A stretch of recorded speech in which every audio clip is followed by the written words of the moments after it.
진행이 되죠. 그리고 여러분 성경을 보면 하나님께서는 그런 당신의 백성들에게 요구하시는 어떠한 삶, 어떠한 수준, 어떤 정신이 있다라는 거죠.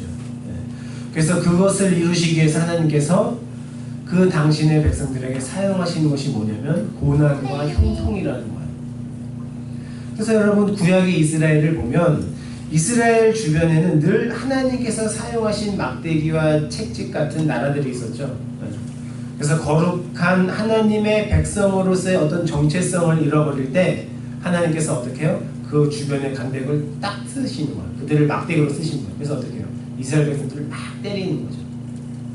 고통을 당할 거 아니에요. 그러면 그 고통당할 때 어떻게 해요?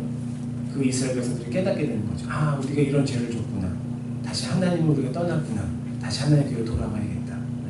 그렇게 하면서 하나님은 당신의 백성들을 고치시고 계속해서 교훈해 가시는 거죠.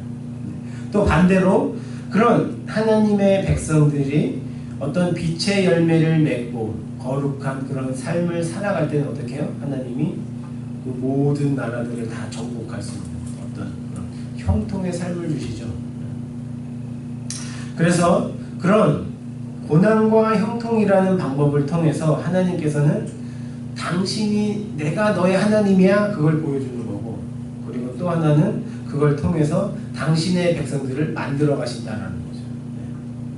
그러니까 결국 그렇게 보면 그런 막대기나 채찍으로 쓰였던 그런 나라들에는 하나님은 별 관심이 없는 거예요. 하나님의 관심은 오직 어디에 있는 거예요? 당신의 백성들에게. 여러분, 그래서 거룩하고 흠이 없는 자들로 세우기 위해서 하나님께서 그 교회 안에 누굴 두는 거예요?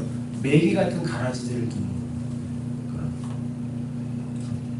그래서 어떻게 해요? 그들을 통해서 알곡들이 더 올바른 성화의 삶, 신앙의 길로 갈 수 있도록 그렇게 만드셨다라는 거죠. 물론 현실을 보면, 우리의 교회 현실을 보면 그런 진짜 같은 가짜들 때문에, 가라지들 때문에, 매기 같은 신자들 때문에 교회가 고통을 많이 당하죠.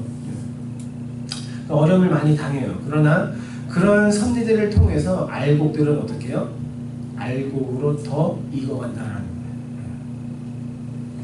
그래서 그들은 고난을 통해서 하나님을 떠나는 게 아니라 오히려 고난을 통해서 하나님을 더 의지하게 돼요. 그리고 그들은 그런 어려움 속에서 더 하나님의 자녀다운 모습으로 세워져 간다는 거죠.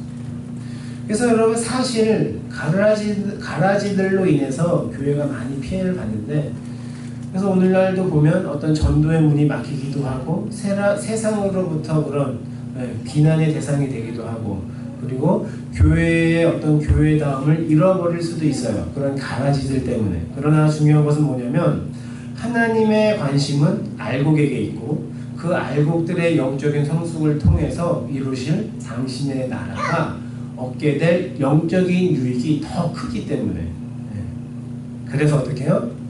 가라지들이 주는 피해를 허락하신다라는 거예요. 교회 안에 가라지들을 둔다라는 거예요. 그래서 오히려 하나님께서는 그런 가라지들로 인해서 교회를 더 든든하게 세워 가신다라는 거예요. 그것이 바로 교회를 향한 하나님의 놀라운 지혜다라는 거예요.